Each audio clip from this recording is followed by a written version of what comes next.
is negotiating agency fees actually a bad sign for long-term relationship? Sometimes negotiating things can work, but most of the time what I'm seeing when it comes down to negotiation is brands want to squeeze out as much as possible while getting everything and without losing everything. And something interesting that I learned from Alex while watching his content, he was saying that, look, I was not open to negotiations beforehand, but once that I said, okay, this person wants to negotiate, I would negotiate on my pricing. I was like, all right, let's negotiate. This is what I'm offering right now. Which of these things you don't need?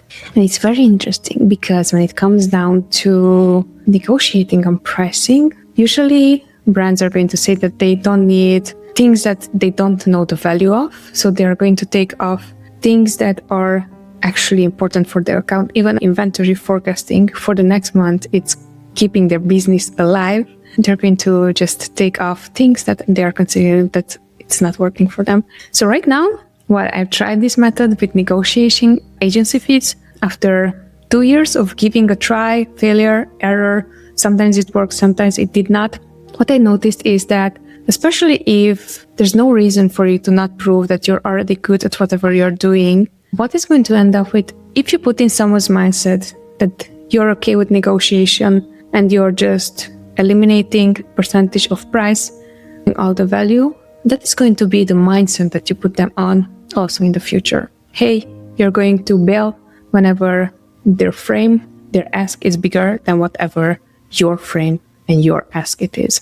So I think it's important when it comes down to negotiation. I would not say it's a bad sign or a good sign. I would say it's a sign that you should be paying attention to, especially at the way how they are negotiating. Because one of the negotiations that comes to mind from a brand that I really wanted to work with, but at that point it was like, hey guys, we are at almost 20-30% above the price that they are willing to pay. And I was like, guys, you don't know what you're asking for. Again, pricing things. Someone else is charging you that, but you don't know our value. Allow us to prove your value if we really don't. But usually now this is the process that we're going to first off understand why they're asking for it. And then if it makes sense for you as a business, if you're still making money and if you're not cringing like the client who's paying me half and I'm doing the full work.